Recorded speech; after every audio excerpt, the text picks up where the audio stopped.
Hi friends, welcome to my channel. என் வீடு தான் என் சந்தோஷம். இன்னைக்கு நம்ம ரொம்ப குயிக்காவும் ரொம்ப டேஸ்டாவும் செய்யக்கூடிய சேமியா கிச்சடி எப்படி செய்யறதுன்னு பார்க்கலாம். அதுக்கு முன்னாடி நம்ம சேனலை சப்ஸ்கிரைப் பண்ணாதவங்க ப்ளீஸ் மறக்காம சப்ஸ்கிரைப் பண்ணிக்கங்க.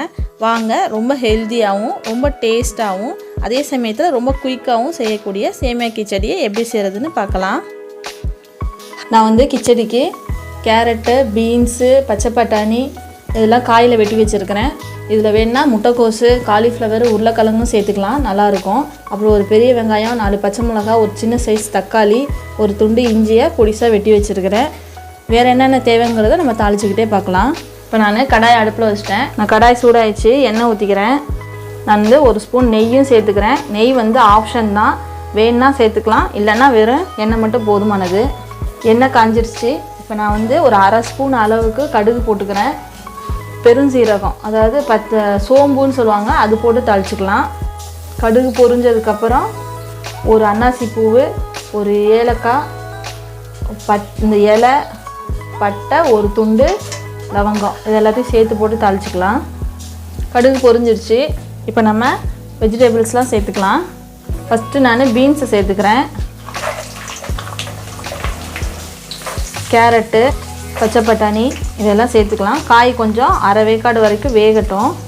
இப்போ வந்து காய் வேகும் போதே நம்ம ஒரு அரை ஸ்பூன் அளவுக்கு காய்க்கு தேவையான அளவுக்கு உப்பு போட்டு வேக வச்சுக்கலாம். அப்போ தான் காயில் வந்து உப்பு இறங்கும்.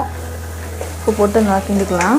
ஒரு பாதி அளவுக்கு காய் வேகட்டும். ஒரு கால்வாசி காய் வந்து எண்ணெயில் அப்படியே வதங்கட்டும். இப்போ வந்து பாதி அளவுக்கு காய் வதங்கிருச்சு. இப்போ நான் வந்து இஞ்சி போட்டுக்கிறேன். அடுத்தது வெங்காயத்தையும் இப்போயே சேர்த்துக்கலாம். இஞ்சி, வெங்காயம், பச்சை மிளகா இதையும் சேர்த்துக்கிறேன். சேர்த்து நல்லா வதக்கிக்கலாம். வெங்காயம் இப்போ வந்து நல்லா வதங்கட்டும். வெங்காயம் வந்து இப்போ பாதி அளவுக்கு வதங்கிருச்சு. கலர் மாறக்கூடாது. வெங்காயம் நல்லா ப்ரௌன் கலரில் வதங்கி வந்துச்சு அப்படின்னா அப்புறம் கிச்சடியோட கலரே மாறிடும். அதனால் ஒரு பாதி அளவுக்கு வதங்கினதுக்கப்புறம் நம்ம தக்காளி சேர்த்துக்கலாம். ஒரு தக்காளி வெட்டி வச்சுருக்கேன், அதையும் சேர்த்துக்கிறேன். ஒரு கொத்து கருவேப்பிலை சேர்த்துக்கிறேன். இது முந்திரி பருப்பு வந்து ஆப்ஷன் தான், வேணுன்னா போட்டுக்கலாம், இல்லைன்னா வேண்டியதில்லை. ஆனால் போட்டால் டேஸ்ட் நல்லாயிருக்கும். இப்போ போட்டு நல்லா வதக்கிக்கலாம். நல்லா கருக விட்டுறக்கூடாது. கருகெல்லாம் விட்டோம் அப்படின்னா கிச்சடியோட டேஸ்ட்டும் நல்லா இருக்காது, அதோட கலரும் மாறிடும். அதனால இப்படி எல்லாமே ஆஃப் பாயில் இருந்தால் போதுமானது. தக்காளி கொஞ்சம் வதங்கட்டும். இப்போ வந்து தக்காளி போட்டு பாதி அளவுக்கு வதங்கிருச்சு, எதுவுமே கருகலை. இந்த ஸ்டேஜில் வந்து ஒரு 4 வரமிளகா போட்டுக்கிறேன். ஆல்ரெடி நம்ம வந்து 4 பச்சை மிளகா சேர்த்துருக்கோம், இதுவும் போட்டுக்கலாம். அப்போ தான் கொஞ்சம் காரம் இருக்கும், இல்லைனா ரொம்ப சப்புன்னு இருக்கும். இது போட்டு இப்போ நான் ஒரு 1/4 ஸ்பூன் மஞ்சள்தூள் சேர்த்துக்கலாம். ரொம்ப மஞ்சள்தூள் போடக்கூடாது, ஒரு அரை ஸ்பூன் அளவுக்கு மஞ்சள்தூள் போட்டுக்கலாம்.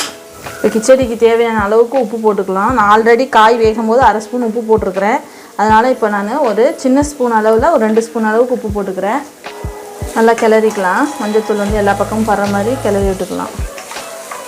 அவ்வளோதான். இப்போ இதில் வந்து நம்ம தண்ணி சேர்த்துக்கலாம். நான் 1 பேக்கெட் சேமியா சேர்க்குறேன், அதனால் 4 டம்ளர் தண்ணி ஊற்றுறேன். பெரிய டம்ளரில் 4 டம்ளர் தண்ணி ஊற்றுறேன். இப்போ வந்து நான் ஒரு 4 டம்ளர் அளவுக்கு தண்ணி ஊற்றிக்கிறேன். அவ்வளோதான். இப்போ இந்த தண்ணி கொதிக்கும் போது உப்பு பார்க்கலாம். உப்பு வந்து கரெக்டான அளவில் இருக்கக்கூடாது. ஒரு சிட்டிகை எச்சா இருந்துச்சுன்னா சேமியா வெந்து வரும்போது அந்த உப்பு ஈக்குவல் ஆகிக்கும். இப்போ இதில் நல்லா கவனிச்சிங்கன்னா தெரியும், நான் இஞ்சி மட்டும் தான் போட்டிருப்பேன், பூண்டு போட்டிருக்க மாட்டேன். பூண்டு போட்டோம் அப்படின்னா அது வந்து வேறு ஃப்ளேவர் கொடுத்துரும். வெறும் இஞ்சி மட்டும் போட்டால் தான் அந்த கிச்சடி ஸ்மெல்லு நல்லாயிருக்கும். தண்ணி கொதிச்சதுக்கப்புறம் சேமியா சேர்த்துக்கலாம். தண்ணி கொதிக்கிட்டோம்.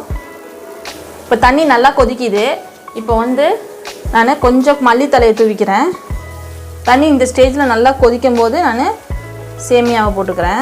ரவை மாதிரி அப்படியே கொட்டி கொஞ்சம் கொஞ்சமாக கொட்டி கிண்டணும் அப்படின்ற அவசியம் இல்லை. ஏன்னா இது தண்ணியில் போட்டாலும் தனித்தனியாக பிரிஞ்சிடும். அப்படியே ஒரே பேக்கெட்டை கொட்டி இப்படி கிளறி விட்டோம் அப்படின்னா அது தனித்தனியாக பிரிஞ்சு வந்துடும். ரவையை வந்து நம்ம இப்படி கொட்டக்கூடாது, கொட்டினோம்னா எல்லாம் ஒன்றோட ஒன்றா ஒட்டிக்கும். கொஞ்சம் கொஞ்சமாக கொட்டி தான் கிண்டணும். அவ்வளோதான். இது பாருங்கள், அப்படியே தனித்தனியாக பிரிஞ்சிருச்சு பாருங்கள். இப்போ வந்து நல்லா கிண்டிட்டேன். இந்த அளவுக்கு தண்ணி இருக்கணும். ரொம்ப தண்ணி இருந்துச்சுன்னா கொல கொலன்னு போயிடும். அதனால் நம்ம கிண்டி விட்டதுக்கப்புறம் இந்த அளவுக்கு கிண்டுறதுக்கு ஈஸியான அளவுக்கு தண்ணி இருந்தால் போதும். பாருங்கள், அவ்வளோதான். கெட்டியான தண்ணியாக தான் வரும். இந்த ஸ்டேஜில் வந்து நம்ம ஒரு மூடி போட்டு மூடி வச்சிடலாம். சிம்மில் இருக்கட்டும் அடுப்பு. ஒரு 2 நிமிஷம் கழித்து பார்க்கலாம். 2 நிமிஷம் ஆயிடுச்சு. சிம்மில் தான் இருக்குது அடுப்பு. 2 நிமிஷத்துக்கு மேலே வச்ச சேமியா தீஞ்சு போயிடும். இப்போ பாருங்கள் தண்ணியெல்லாம் சுண்டிருச்சு. நல்லா அடியில் பாருங்கள் பிடிக்கலாம் இல்லை, நல்லா தண்ணி சுண்டிருச்சு. சேமியாவும் நல்லா ஒன்றோட ஒன்று ஒட்டாமல் நல்லா உதிரி உதிரியாக வந்திருக்கு, தெரியுதா பாருங்கள். அவ்வளோதான், நம்மளோட கிச்சடி ரெடி ஆயிடுச்சு. இப்போ நான் இதை வேறு பிளேட்டுக்கு மாற்றிக்கிறேன்.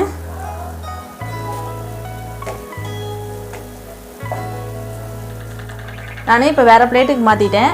நம்மளோட டேஸ்ட்டான கிச்சடி ரெடி ஆயிடுச்சு. ரொம்ப குயிக்காக செஞ்சிடலாம், அதே சமயம் ரொம்ப ஹெல்தி. நம்ம நிறைய வெஜிடபிள்ஸ்லாம் போட்டிருக்கிறதுனால நீங்களும் இதே மாதிரி ட்ரை பண்ணி பாருங்கள். எப்படி இருந்துச்சுன்றதை கமெண்ட்டில் சொல்லுங்கள்.